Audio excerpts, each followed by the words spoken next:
Indian medical association Raniganj शाखा की तरफ से आरजीकर की घटना को लेकर पीड़िता को न्याय दिलाने की मांग पर रानीगंज के एनएसबी रोड स्थित नेताजी स्टैचू के समक्ष एक पथ सभा का आयोजन किया गया।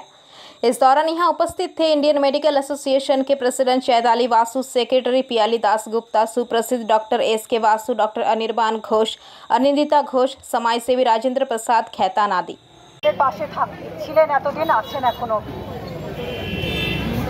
কিছু কথা না বললেই নয়, আপনারা এখন অনেক কিছুই জানেন, অভয়া সম্পর্কে সবটাই জানেন।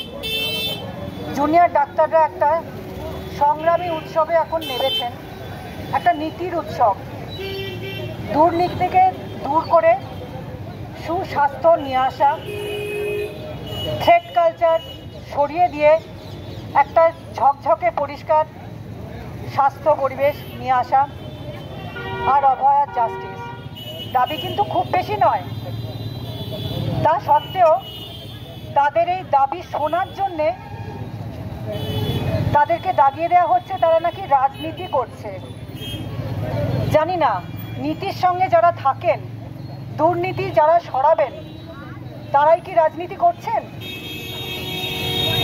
বলা হচ্ছে জুনিয়র ডাক্তারবাবুদের জন্য নাকি স্বাস্থ্য ব্যবস্থা ভেঙে পড়ছে। এটা তো অঙ্ক, কিভাবে হয়? ৭,০০০ জুনিয়র ডাক্তার যদি স্বাস্থ্য ব্যবস্থা ভেঙে দেয়, তাহলে পশ্চিমবঙ্গে এতদিন ধরে স্বাস্থ্য ব্যবস্থা কি তৈরি হয়েছে? স্বাস্থ্য পরিকাঠামো কি তৈরি হয়েছে? যেখানে পার্মানেন্ট স্টাফ নেই, স্টাফের সংখ্যা কম, ডাক্তারের সংখ্যা কম, এত রেফারেল হয় কেন হয়?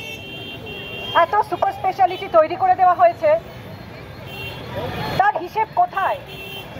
কেন মানুষকে একটা জায়গা থেকে আর একটা জায়গায় যেতে গেলে কেন তাকে মৃত্যুবরণ করতে হবে? যে কোনো মৃত্যু খুব দুঃখের, খুব দুর্ভাগ্যের, কেন সেটা হবে?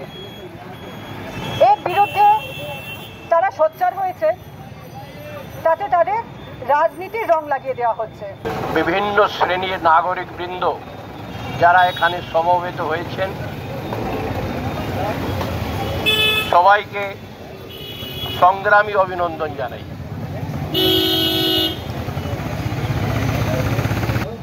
এইখানে সমবেত হয়েছি তার কারণ সবার জানা আছে, তা সত্ত্বেও আমার মুখেও আমাকে বলতে হবে। আরজি করে নৃশংসভাবে একজন মহিলা ডাক্তারকে খুন করা হয়েছে, হত্যা করা হয়েছে। পশ্চিমবাংলার নয়, সারা দেশের সর্বশ্রেণীর মানুষ তার বিচার চাইছে। জঘন্য কাণ্ড হয়েছে। আমরা দিন টেলিভিশনের মাধ্যমে, খবর কাগজের মাধ্যমে জানতে পাচ্ছি, নতুন নতুন তথ্য আমাদের সামনে আসছে।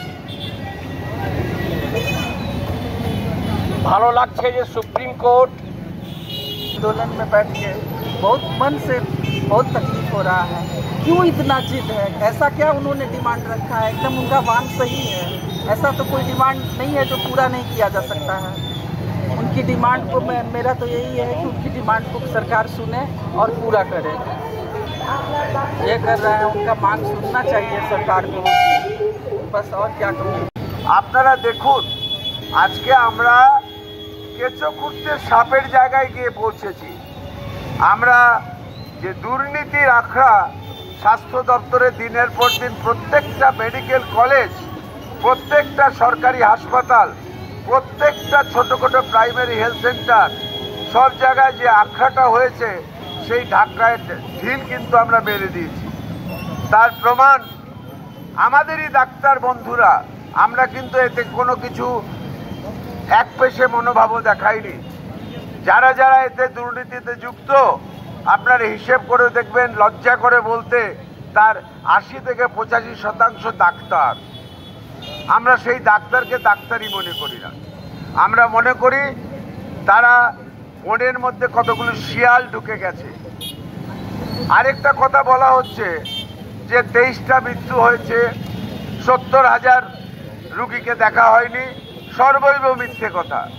আপনারা রানীগঞ্জবাসী ভালো করে জানেন, আঙ্গুল তুলে আপনারা কেউ আমাদের দিকে আঙ্গুল তুলতে পারবেন না যে আপনারা কেউ চিকিৎসা না পেয়ে ফিরে গেছেন কোনো ডাক্তারের কাছ থেকে, কোনো হাসপাতালের থেকে। আমাদের এখানে যে সরকারি হাসপাতাল আছে, আমাদের এখানে মারোয়ারি সোসাইটি হসপিটাল আছে, তারা অক্লান্ত পরিশ্রম করছে, প্রত্যেকটা প্রাইভেট ডক্টর অক্লান্ত পরিশ্রম করছে। একটু আগে আমাদের অন্যতম সদস্য रानीगंज से सम्राट दास की रिपोर्ट, PVTV न्यूज। नियमित अपडेट एवं दुनिया भर की ताज़ा खबरों के लिए हमारे फेसबुक पेज को फॉलो एवं यूट्यूब चैनल को सब्सक्राइब करें।